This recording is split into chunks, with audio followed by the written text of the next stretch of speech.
And if history begins in the aftermath, then the oldest civilizations did not see themselves as pioneers standing at the dawn of time. They saw themselves as inheritors standing among ruins. Not always visible ruins of stone and brick, but ruins of knowledge, of order, of certainty. The earliest texts do not ask how to build a world from nothing. They ask how to keep one from falling apart completely. This perspective changes everything. It explains why ancient cultures obsessed over alignment, proportion, repetition, why deviation was feared, why innovation was restrained. To innovate meant to risk losing alignment with a pattern whose origin was already unreachable. To change too much was to admit ignorance. Better to preserve than to surpass. Better to repeat than to invent incorrectly. This is why scribes mattered more than kings. Kings ruled bodies. Scribes guarded memory. A king's reign was temporary. A tablet, once fired, could outlast empires. That is why Mesopotamian civilization invested so heavily in archives. Thousands upon thousands of tablets, cataloged, copied, stored, buried deliberately in foundations. Messages not for contemporaries, but for survivors. For those who would come after the next collapse. Because collapse was expected. Floods, droughts, invasions. The ancient world understood instability as normal. What was abnormal was continuity. And continuity required discipline. The discipline to copy exactly, to measure carefully, to obey instructions whose rationale was no longer clear. The scribes often admit this. In marginal notes they write that the meaning is uncertain, the language archaic, the symbols damaged, yet they copy anyway, because authority does not require comprehension, it requires fidelity. This attitude toward knowledge creates a civilization that does not celebrate discovery. It fears loss. When modern historians look for progress, they see stagnation. When ancient peoples looked for survival, they saw success. A temple rebuilt in the same form for 1,000 years was not evidence of failure. It was evidence that something sacred had not yet been forgotten. The gods, in this framework, are not supernatural beings floating beyond reality.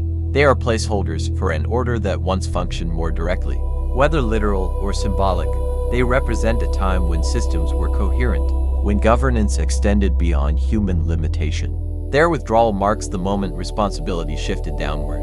Humanity inherits the burden of maintenance without possessing the original blueprint. This is why the flood matters so much. Not because water destroys buildings, but because it disrupts transmission. Knowledge survives catastrophes unevenly. Some tablets are buried and preserved. Others dissolve. Some lineages remember. Others forget. What emerges afterward is asymmetrical. Islands of precision surrounded by gaps. Advanced astronomy beside missing engineering steps. Sophisticated law codes without surviving legal philosophy. Medicine without recorded experimentation. Effects without causes. And into these gaps, myth grows. But the myth does not invent freely. It preserves structure. The same story repeats because the same problem repeats. Humanity inherits systems it did not design. The names change. The gods become ancestors. The ancestors become symbols. The symbols become allegory. But the core remains. There was an age of direct order. There was a rupture. And now we live in maintenance mode. The ancient texts never ask whether this was good or bad. They assume it. They focus instead on obligation. What must be preserved? What must not be altered? What must be remembered even if it is no longer understood? This is why law codes appeal to eternal principles rather than royal authority. Why architecture mirrors cosmology. Why time itself is measured according to inherited systems rather than reinvented ones. The sexagesimal system survives because it works, but also because it was given. The calendar survives because it aligns, but also because it is ancient. Even when better approximations are possible, the old system holds authority. Not because it is perfect, but because it connects the present to the source. And perhaps this is the most uncomfortable implication of all. That human history may not be a straight line upward, but a long descent punctuated by partial recoveries. That what we call the beginning of civilization might already be a diminished echo. That writing appears not at the birth of knowledge, but at the moment knowledge begins to be lost and must be preserved artificially. If that is true, then writing itself is not a sign of progress, but of emergency, a response to forgetting. A technology developed not because memory was expanding, but because it was failing. Clay tablets become prosthetic memory for a world that no longer trusts oral transmission to survive catastrophe. And this pattern does not end in antiquity. Every civilization that follows repeats it in quieter forms. Archives replace temples. Universities replace scribal schools. Laws appeal to founding documents, whose authors are mythologized. Constitutions are treated as sacred texts. We too justify systems by saying they were established before us. We fear altering foundations we no longer fully understand. Perhaps this is not coincidence. Perhaps inheritance is the default human condition. Perhaps creation is rare. Perhaps most of what we do is preservation disguised as progress. And perhaps the most dangerous moment in any civilization is when it forgets that it is an heir, and begins to believe it is a founder. Because founders feel free to experiment, heirs feel responsible to protect. The ancient world chose protection, not because it lacked imagination, but because it believed imagination had already had its moment. Long before living memory, what remained was stewardship, a fragile relay across time. And if that relay has reached us, incomplete and distorted, then the question is no longer who ruled before humans, but whether we are still capable of recognizing inheritance when we see it, or whether we will mistake what we received for something we invented, and discard it without understanding what cannot be rebuilt once lost. They never tell you this, but the moment your mind becomes disciplined, the world begins to resist you. Not openly, quietly, subtly, through distractions disguised as opportunities, through comfort disguised as balance, through people who suddenly need your time when you start valuing it. This resistance is not coincidence, it is pressure, and pressure is the final test of focus. A sharp mind does not collapse under pressure, it tightens. Most people mistake pressure for danger. They rush to escape it. They look for relief, reassurance, noise. But pressure is where mental steel is forged. Without pressure, focus remains theoretical. With pressure, focus becomes instinct. This is where control separates itself from discipline. Discipline is what you practice in calm conditions. Control is what remains when everything tries to pull you apart. Watch people closely. When stress appears, their true level of mastery reveals itself. Some begin to speak too much. Some explain themselves. Some rush decisions. Some grow emotional. All of these are leaks. And whatever leaks can be exploited. The controlled mind leaks nothing. It does not hurry to be understood. It does not rush to defend its position. It does not react to provocation with emotion. It waits. It listens. It measures. And in that silence, it gathers advantage. Silence is not emptiness. Silence is processing. The moment you stop reacting automatically, you gain distance. Distance creates perspective. Perspective creates leverage. This is the invisible chain of power. Most never see it because they are trapped inside their reactions. Reactions feel natural. Control feels artificial at first. That is why few choose it.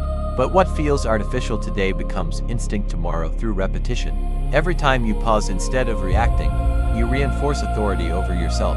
Every time you choose focus over comfort, you sharpen your edge. Every time you deny distraction, you reclaim territory inside your mind. This is not about becoming ruthless to others. It is about becoming ruthless with yourself, with your impulses, with your excuses, with the small habits that quietly weaken you. Your mind is always being trained, either by you or by the environment. If you do not decide what enters your attention, something else will, and it will not ask permission. The sharp mind understands something dangerous. Emotions are contagious. Panic spreads, anger multiplies, fear infects, and the person who remains calm in an emotional environment becomes the center of gravity. Others begin to orient around them unconsciously. This is why calmness feels intimidating. It breaks emotional symmetry. It creates imbalance, and imbalance shifts power. When others lose composure, and you do not, you gain authority without claiming it. When others rush and you wait, you control timing. When others speak emotionally and you respond precisely, you define the frame. Frames decide outcomes. The one who controls the frame controls the interaction. This is why clarity is feared more than aggression. Aggression is visible. Clarity is not. Aggression can be anticipated. Clarity cannot. A clear mind does not reveal its next move through emotion. It reveals nothing. And people fear what they cannot read. As your focus deepens, your tolerance for noise disappears. You stop needing constant stimulation. You stop seeking approval. You stop explaining yourself. You become selective with words because you understand their weight. Words are tools. Silence is strategy. Most people talk to relieve tension. The sharp mind speaks to create effect. Effect is everything. Effect is when a single sentence changes a room. Effect is when silence forces others to fill it and reveal themselves. Effect is when your presence alters behavior without instruction. This is mental authority. And mental authority always begins inward. If you cannot command your own thoughts, you will never command circumstances. If you cannot sit with discomfort, you will always be ruled by it. If you cannot endure boredom, you will never reach depth. Depth is where power hides. Surface thinking is loud. Deep thinking is quiet. That is why the world appears chaotic to the shallow mind and predictable to the sharp one. The sharp mind sees patterns beneath emotion. It recognizes repetition in behavior. It notices who speaks when threatened, who flatters when insecure, who becomes silent when exposed. These patterns never change. Only the faces do. Once you see them, manipulation loses its magic. Drama becomes transparent. Pressure becomes information. And information, when processed calmly, becomes advantage. This is the transformation few complete, not because it is secret, but because it is uncomfortable. It requires consistency without reward, discipline without applause, control without recognition. But those who complete it reach a point where distraction no longer has power, where emotional storms pass without entering, where focus feels natural, where silence feels full, not empty. At that point, the mind no longer fights itself. It obeys. And when the mind obeys, action becomes precise. Decisions become clean. Timing becomes sharp. The unnecessary falls away. You stop reacting to life. You start directing it. Remember this, the world does not fear intelligence. It fears clarity, because clarity cannot be negotiated with, distracted, or rushed. A focused mind does not argue. It positions. A controlled mind does not chase. It attracts. A sharp mind does not announce power. It applies it. Drop this affirmation silently, not in words, but in behavior. My mind moves first. My emotions follow. My focus decides. And understand this, the more disciplined your inner world becomes, the quieter you will grow. Not because you have less to say, but because you finally understand when silence is stronger than sound. This is not the end of sharpening. This is the point where the weapon begins to hold its edge. There comes a moment when focus stops being something you practice and becomes something you are. At that moment, you no longer fight distraction. You no longer negotiate with emotion. You no longer search for motivation. Your mind has crossed a threshold. It no longer asks for permission to stay sharp. It expects obedience. This is where most people fall away, not because the path is hidden, but because it becomes lonely. When your mind sharpens, you begin to outgrow environments that once felt normal. Conversations feel repetitive. Complaints sound childish. Drama feels artificial. You see how much energy is wasted on things that change nothing. And slowly, without arrogance, without anger, you withdraw. Not from people, but from noise. The sharpened mind does not isolate out of hatred. It isolates out of efficiency. Because efficiency is ruthless with time, you begin to feel something unfamiliar. Stillness under pressure. Situations that once triggered anxiety now feel neutral. Conflicts that once demanded reaction now feel optional. You realize something dangerous. Most battles are invitations, not obligations. And you stop accepting invitations that cost clarity. This is where real power starts to form. Not the loud kind, not the visible kind. The kind that cannot be taken because it was never given. Power that lives in anticipation. The average mind reacts after the damage is done. The sharp mind moves before the damage becomes visible. It sees the shift in tone, the delay in response, the subtle change in behavior, and it adjusts silently. This is not paranoia. This is pattern recognition. Most people live inside moments. The disciplined mind lives inside trajectories. It does not ask, what is happening? It asks, where is this going? That single question changes everything. Because when you see direction, you are no longer surprised by outcomes. Surprise is the weapon of chaos. Clarity disarms it. This is why emotionally reactive people are always exhausted. They are constantly surprised by life, constantly offended, constantly overwhelmed. They feel attacked by reality because they never see it coming. The sharp mind is rarely shocked, not because it knows everything, but because it expects nothing to be stable except change. So it adapts without panic. Adaptation without panic is dominance. When pressure rises, most minds tighten emotionally. The sharp mind loosens strategically. It becomes flexible without becoming weak.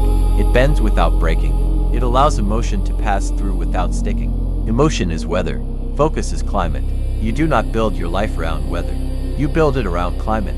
This is why the sharpened mind becomes unreadable, not because it hides, but because it no longer reacts in predictable ways. People look for signals and find none. They test boundaries and receive silence. They provoke and meet calm. Calm is terrifying to those who rely on chaos. Because chaos needs mirrors, calm refuses to reflect it. At this stage, something shifts in how people treat you. They may not know why, but they feel it. Conversations change. Tones soften. Manipulation attempts become cautious. Respect appears without request. This is not charisma. This is coherence. Your thoughts, emotions, and actions are aligned. Alignment creates gravity, and gravity pulls everything toward it. You no longer chase opportunities. You notice them earlier. You no longer argue to be right. You wait to be effective. You no longer explain your boundaries. You enforce them by how you move. Movement becomes message. Silence becomes signal. Presence becomes pressure. And this pressure is not aggressive. It is stabilizing. Others feel it and adjust unconsciously. Some feel safe. Others feel exposed. Both reactions are useful, because the sharpened mind does not seek comfort. It seeks clarity. Now here is the final truth most will never accept. Once your mind is truly sharp, you cannot return to ignorance. You cannot unsee patterns. You cannot unknow manipulation. You cannot go back to emotional chaos and call it life. This is the cost. Clarity removes excuses. Discipline removes fantasy. Focus removes illusion. And illusion is where most people live. You will see how often people sabotage themselves. How often they choose comfort over growth. How often they repeat the same mistakes while blaming different reasons. And you will understand why leadership is rare. Because leadership begins with self-command. And self-command is uncomfortable. It requires you to act when you don't feel like it. To remain silent when ego demands speech. To wait when impatience screams. To move when fear begs you to stop. This is not motivational. This is structural. You either build a mind that obeys you, or you become a servant to whatever stimulus appears next. There is no neutral position. Every day, your attention is either strengthening your discipline or eroding it. Every choice sharpens or dulls the blade, and the blade is your mind. This is why the sharpened individual becomes dangerous in subtle ways. They cannot be rushed. They cannot be emotionally hijacked. They cannot be easily lied to. They cannot be intimidated with noise. They see through urgency. They see through flattery. They see through fear. And what cannot be controlled must be respected. At the highest level, focus stops being effort. It becomes identity. You no longer say, I will concentrate. You simply do. You no longer struggle with distraction. Distraction feels foreign. The mind has learned who is in charge. And once that happens, life simplifies. Not because it becomes easy, but because it becomes clear. Clear goals, clear boundaries, clear priorities, clear silence. This clarity does not make you loud. It makes you precise. And precision is the final form of power. So remember this, and remember it without drama. A distracted mind is available. A reactive mind is predictable. A focused mind is sovereign. You do not need to dominate others. You only need to dominate yourself. Because the one who commands their own mind eventually commands outcomes, without asking, without forcing, without noise. This is the path you step onto. And once you walk it long enough, you will notice something quietly terrifying. Nothing can pull you off it anymore. Drop this final affirmation not in words, but in action. My mind is disciplined. My focus is deliberate. My calm is unbreakable. And understand, the weapon is ready. There is a final stage of control that few ever reach.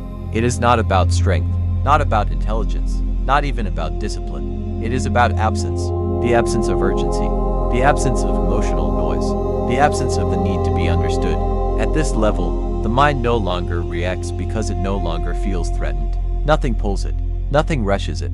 Nothing provokes it. The world can shout. The mind remains still. This stillness is not emptiness. It is compression, like a blade held perfectly steady before the strike. Most people misunderstand silence. They think silence means hesitation, but hesitation leaks doubt. This silence leaks nothing. It is certainty without display.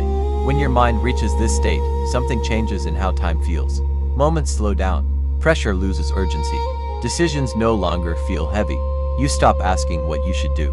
You already know, because clarity has replaced confusion, and clarity does not argue with itself. At this level, distractions no longer tempt you. They feel irrelevant. Not forbidden, irrelevant. The mind has learned the difference between movement and progress, between noise and signal, between emotion and information. And once that distinction is permanent, no manipulation works the same way again. Manipulation requires reaction. It requires emotional entry points. It requires impatience. A calm mind offers none. People will try to read you.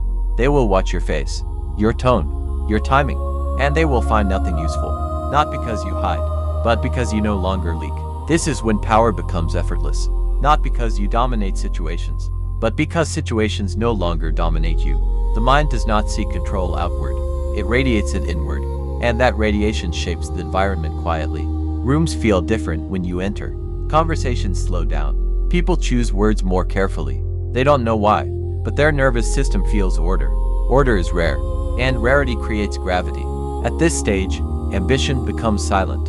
You stop announcing plans. You stop explaining direction. You stop proving readiness. Readiness is visible in behavior. The sharp mind does not rush to finish.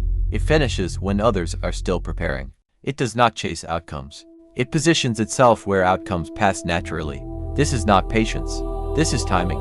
And timing is the highest intelligence. You begin to see that most conflict is unnecessary. Most arguments are traps. Most urgency is artificial. You stop fighting storms. You step out of their path. That is not avoidance. That is mastery. The mind that has reached this point does not feel superior. It feels clear. Superiority still needs comparison. Clarity does not. Comparison fades. Validation fades. Only direction remains. And direction does not need approval. This is why the sharpest minds are often underestimated at first. They do not announce depth. They do not advertise discipline. They wait. And waiting is dangerous when done with awareness. Because while others exhaust themselves reacting, the calm mind gathers leverage. Leverage comes from seeing what others miss, from noticing what repeats, from recognizing when patterns return in new forms. History does not change, only costumes do. Once you see this, fear weakens, because fear thrives on unpredictability, and nothing is unpredictable to a mind that watches quietly. At this point, your mind is no longer something you manage. It is something that serves you. Thought obeys intention. Emotion obeys structure. Action obeys timing. The internal hierarchy is complete. And once the internal hierarchy is complete, external chaos becomes background noise. This is the final shift. You do not feel powerful. You feel aligned. Aligned minds do not struggle. They move. They move when necessary. They remain still when movement would cost position. This is not restraint out of fear. This is restraint out of understanding. And understanding is irreversible. Once you have this level of clarity, you cannot unlearn it. You cannot unsee it. You cannot return to reaction. The door closes quietly behind you, not because you chose power, but because you chose discipline, and discipline chose you back. So remember this, without emotion, without drama. The world controls those who react. Time controls those who hesitate. Emotion controls those who leak. But the mind that remains calm, focused, and deliberate controls itself, and the one who controls himself is never truly controlled again. Let this settle, not as motivation, not as inspiration, but as a standard. My mind is quiet. My focus is precise. My presence is deliberate, and nothing unnecessary enters again. At the final level, the mind stops proving anything. There is no need to impress, no need to dominate visibly, no need to explain intent. Explanation is for those who still seek permission. The sharpened mind has already crossed beyond that. It understands a simple truth most never face. The more visible your power is, the more fragile it becomes. Visibility invites resistance. Noise invites opposition. Emotion invites interference. So the disciplined mind becomes quiet, not withdrawn, not passive, quiet by choice. At this stage, your presence carries weight without effort. You do not need to control people. You control variables. You choose when to speak. You choose when to move. You choose when to disappear. And disappearance is power, because absence forces imagination. And imagination creates fear, respect, or curiosity, all without you lifting a finger. This is why the sharpest individuals in history were often misunderstood while alive. They did not align with expectation. They did not match emotional rhythm. They did not react when reaction was demanded. They stayed unreadable. Unreadable minds cannot be rushed. They cannot be cornered emotionally. They cannot be pressured into mistakes. Pressure requires panic. Panic requires identification. And identification requires visibility. The unreadable mind offers none. By now, your relationship with emotion has changed completely. You no longer suppress it. You no longer express it impulsively. You store it. Emotion becomes fuel, not fire. Anger sharpens analysis. Fear refines preparation. Desire strengthens discipline. Nothing leaks. This containment creates something rare. Internal silence that is not empty, but charged. Like a room before a decision that cannot be reversed. You notice that people speak differently around you. Not louder, not softer, more carefully. Because the nervous system senses stability as authority. Authority does not announce itself. It is felt. At this level, you stop chasing clarity. Clarity is permanent. You stop fighting distraction. Distraction has no grip. You stop fearing uncertainty. Uncertainty is just information arriving early. Most people need certainty to act. The disciplined mind acts because uncertainty exists. This is the final inversion. You are no longer driven by outcomes. You are driven by positioning. Position decides outcomes automatically. This is why the mind at this level feels almost detached from time. Urgency disappears. Deadlines feel flexible. Pressure slows instead of accelerates. While others rush to move first, you move last, and move correctly. This is not arrogance. It is efficiency. You no longer measure progress emotionally. You measure it structurally. Less noise, less reaction, more control. You have learned the ultimate rule of power. Nothing external should decide your internal state. Not praise, not insult, not opportunity, not threat. Once this rule is obeyed, manipulation ends permanently. People can no longer pull you into their rhythm. They must adapt to yours. And most cannot. So they either respect you or avoid you. Both outcomes are useful. At the very end, you realize something that completes the transformation. You were never meant to be loud. You were never meant to be reactive. You were never meant to be visible to everyone. You were meant to be precise. Precision does not seek attention. It creates results. Results do not speak. They rearrange reality. And the one who rearranges reality without noise is the one no one can stop. This is where the journey ends. Not in intensity, but in certainty. No affirmation is needed anymore. No declaration. No vow. Because the mind already knows. It is disciplined. It is quiet. It is sharp. And once a mind reaches this state, it does not return. It moves forward, calm, deliberate, untouchable. And so the silence deepens. Not the silence of absence, but the silence of continuity stretching so far backward that it no longer remembers its own beginning. By the time humanity begins to write, the story is already old. By the time kings carve their names into stone, the authority they claim is already inherited. This is why the earliest civilizations do not speak like beginners. They speak like survivors, like caretakers managing systems they did not design, but are afraid to lose. If we listen carefully, the ancient texts are not trying to convince us of anything. They are not persuading. They are recording. Their power comes not from spectacle, but from repetition. The same phrases carved again and again across centuries. Kingship descended from heaven. The temple was rebuilt as it was before, according to the old writings. Let it not be altered. These are not the words of myth-makers. They are the words of custodians. The scribes understood something fundamental about time. They understood that catastrophe is inevitable, but memory is optional. Floods will come. Empires will fall. Languages will fracture. But what determines whether civilization survives is not strength, but fidelity. The ability to carry fragments forward intact. To resist the temptation to simplify, modernize, or reinterpret prematurely. This is why the tablets are so meticulous. Why even damaged texts are copied line by line, including sections the scribe no longer understands. A broken sentence is preserved as broken. A missing sign is noted as missing. The absence itself becomes part of the record, because absence is also inheritance. What we call mythology often begins as administration whose original context has vanished. When the Anunnaki become gods, when their decisions become divine decrees, this is not embellishment for entertainment. It is compression, a way of preserving authority. When the operational details are no longer accessible, bureaucracy hardens into ritual. Policy becomes cosmology. Governance becomes theology. But the structure remains visible beneath the symbolism. Councils, jurisdictions, domains, responsibilities. Even conflict is framed as administrative disagreement rather than moral struggle. In the earliest flood narratives, the decision to destroy is not framed as punishment. It is framed as system overload, population pressure, noise, disruption. The language is chillingly modern. Not sin, but instability. And when the decision is carried out, the text does not celebrate it. The Anunnaki are described as frightened by the very catastrophe they authorize. They huddle, they regret, they weep. This is not the behavior of omnipotent gods. It is the behavior of administrators realizing that control has limits, that intervention has consequences. After the flood, the relationship changes. Distance is introduced. Lifespan shortened. Direct governance ends. Humanity is granted autonomy, but under constraints. The world becomes quieter, less ordered, more uncertain. The texts do not describe this as progress. They describe it as necessity. a compromise, a retreat, and this retreat leaves behind a peculiar psychological inheritance. Humans grow up believing that the world was once better governed than it is now, that justice was clearer, that time itself was more stable, that knowledge flowed directly rather than through fragile transmission chains. This belief shapes everything that follows. It shapes law. Laws are not justified by effectiveness, but by antiquity. It shapes architecture. Buildings are sacred because they repeat an original pattern. It shapes education.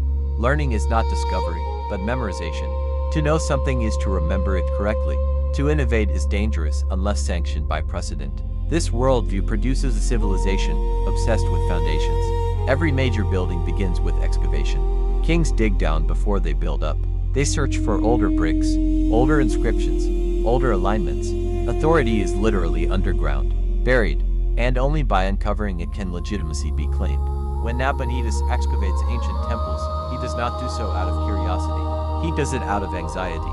He fears misalignment. He fears that if the ancient order is not properly restored, catastrophe will return. His inscriptions read like confessions. I search for the old foundation. I followed the ancient writing exactly. Let nothing be lost. This is not triumph. This is fear of forgetting. And perhaps that fear is justified. Because the deeper archaeologists dig, the more they find evidence of repetition without origin. Temples rebuilt dozens of times on the same plan. Cities expanding but never changing orientation. Mathematical ratios recurring without explanation. Astronomical knowledge appearing without developmental stages. The deeper layers do not show experimentation. They show confidence. Small, precise, deliberate construction. As though the builders knew exactly what they were doing from the beginning. As though the blueprint already existed. But where did that blueprint come from? The texts do not say. They gesture backward. Always backward. To before the flood. To ancient days. To the time when kingship descended. To the house of Enki. To the lapis lazuli tablet. To knowledge that was revealed, not invented. This constant deferral creates a horizon that can never be reached. The origin always recedes. Each generation points to an earlier one. Each text claims to be a copy. Each authority refers to an older authority. The chain disappears into prehistory. And perhaps this is the most honest thing the ancient world ever admitted. That it did not know where it came from. That it only knew it was not first. Modern civilization struggles with this idea. We prefer clean beginnings, revolutions, founding moments, breaks with the past, but the ancient world distrusted rupture. It associated rupture with catastrophe, with flood, with collapse. Stability meant continuity, not novelty. And yet, despite all their care, knowledge was lost anyway. Languages shifted, contexts faded, meanings blurred, gods multiplied, functions merged. Over time, the Anunnaki become unrecognizable. Their administrative roles dissolve into mythic archetypes. Their decisions become cosmic drama. Their withdrawal becomes exile. But the structure remains, fossilized in ritual and story. This is how memory survives when understanding fails. It becomes narrative, not because narrative is more accurate, but because it is more durable. Stories can survive where instructions cannot. Myths can carry fragments of truth long after the operational framework has collapsed. And so humanity moves forward carrying echoes. Echoes of a time when order was external, when governance was not debated but received, when the rules of civilization were not negotiated but enforced by an authority beyond human reach. Whether that authority was literal or symbolic no longer matters. What matters is the belief. The belief shaped behavior, and behavior shaped history. If you believe your laws were given, you hesitate to change them. If you believe your cities follow cosmic models, you preserve their form. If you believe your knowledge is inherited, you protect it rather than reinvent it. This belief produces resilience, but also stagnation. Preservation slows adaptation. Reverence resists revision. And eventually, the world changes faster than memory can keep up. At that point, collapse returns. The ancient world understood this cycle intuitively. Order, catastrophe, recovery, decline, recovery again. Each recovery weaker than the last. Each more dependent on fragments. Each more anxious about loss. And we are not exempt. We to build on foundations we did not design. We to preserve documents whose original contexts are fading. We to justify systems by appealing to founders we mythologize. We to fear altering structures whose full consequences we do not understand. Perhaps the ancient world was not primitive. Perhaps it was simply honest about inheritance.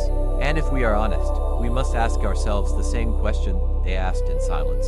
If we were not first, if we are heirs, if the world we manage was inherited, rather than invented, what responsibility does that place on us?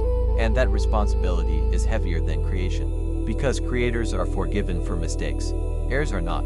When you inherit something whose original purpose you no longer fully understand, every choice carries risk.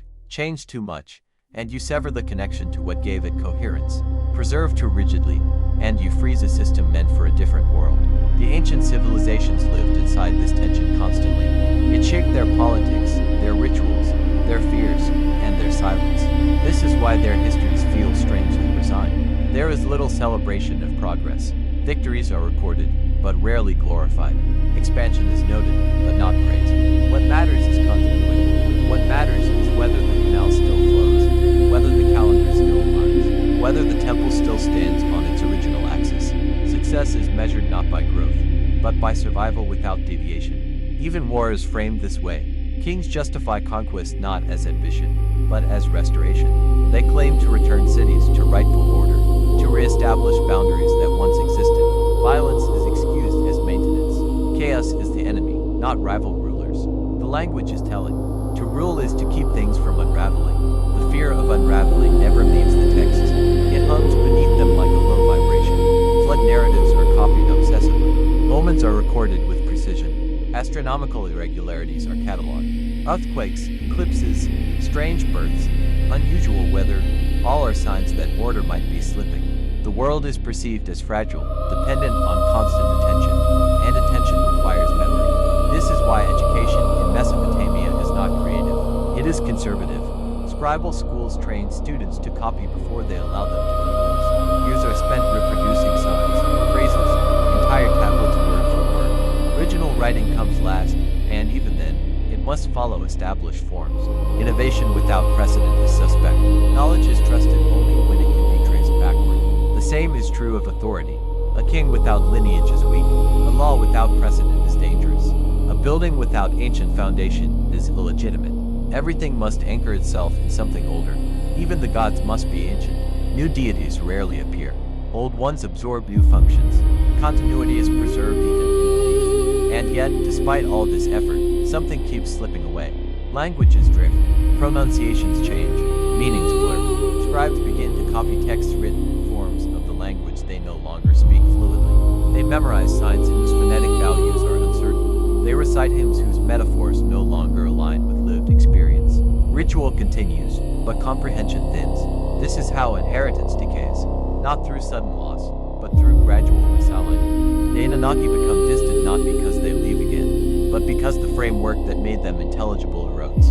What was once governance becomes theology. What was once instruction becomes myth. What was once memory becomes reverence without understanding. And yet, even in this state, the past retains authority.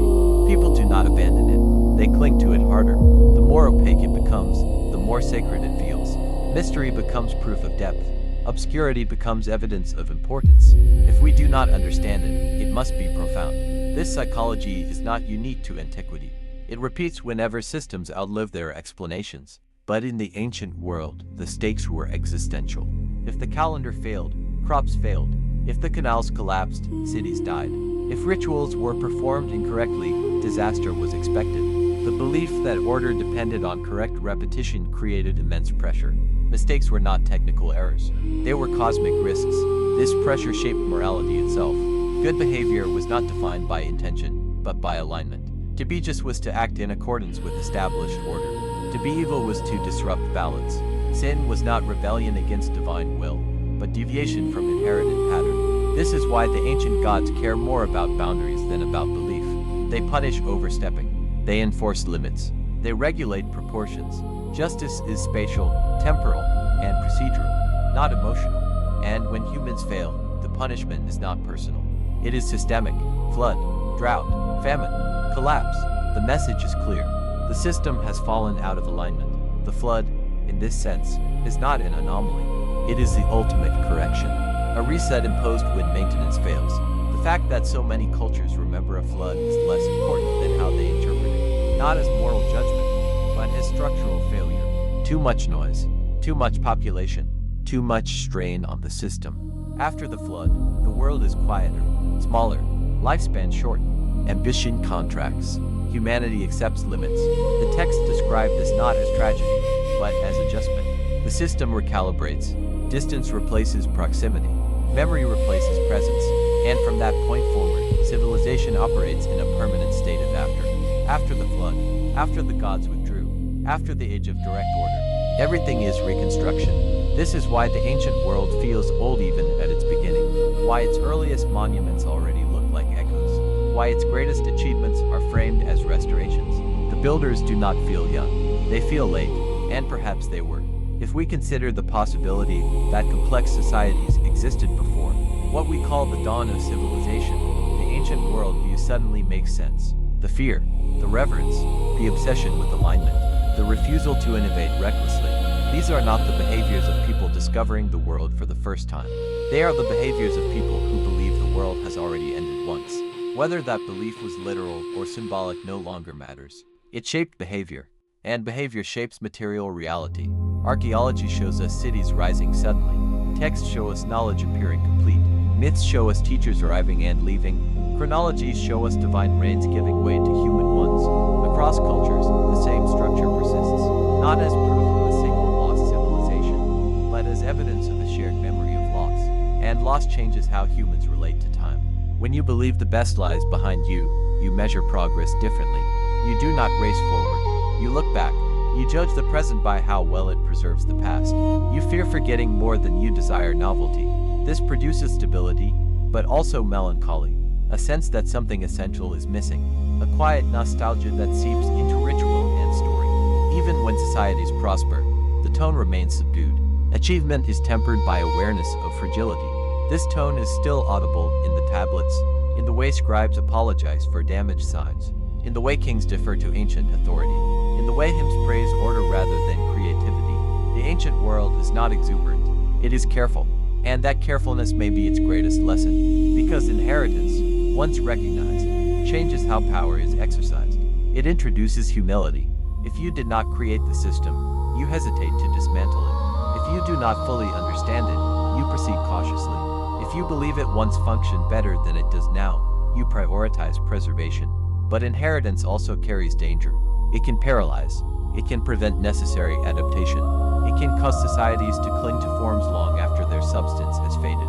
When preservation becomes dogma, collapse accelerates. The ancient world walked this line for millennia, sometimes successfully, sometimes not. And eventually, despite all its care, Mesopotamian civilization faded. Its cities were abandoned. Its language fell silent. Its gods became footnotes. Its tablets lay buried until strangers uncovered them thousands of years later. Yet even in that burial, the pattern continued. Knowledge survived in fragments, enough to suggest depth, enough to raise questions, enough to make us uncomfortable with simple beginnings. We read the tablets now and feel the same unease the scribes felt. We see advanced knowledge without clear origin. We see authority without founding moment. We see civilization emerging already aware of its own lateness. And perhaps that unease is the inheritance we share. Because if the ancient world was already living in the aftermath, then so are we. And the question they never answered still waits quietly beneath the surface. If the world we manage is not original, if our systems are inherited, if knowledge has been lost before, what happens when we forget that we are heirs? And forgetting does not happen all at once. It never does. It arrives quietly, disguised as confidence. The moment a civilization believes it fully understands the systems it inherited is the moment those systems begin to fail. The ancient world feared this moment more than invasion, more than famine, more than death, because death was natural. Forgetting was irreversible. This is why so many ancient texts sound cautious, restrained, almost hesitant. They avoid certainty. They repeat formulas. They defer to authority that no longer speaks directly. The scribes knew they were standing at the edge of comprehension, copying instructions whose deeper logic had already faded.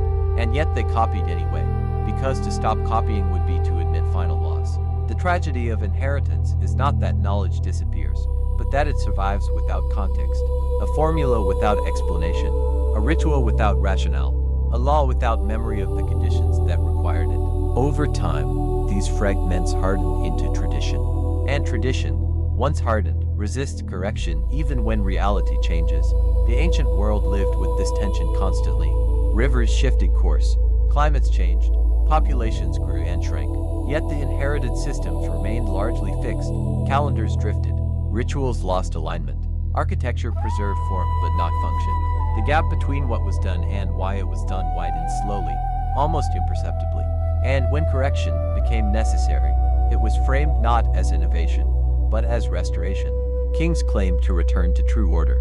Priests claimed to rediscover forgotten rites. Scholars claimed to find older tablets that clarified ancient intent.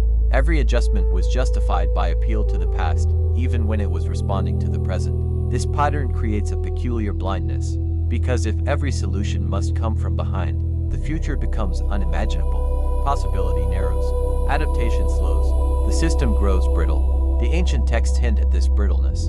Late Mesopotamian writings are filled with anxiety.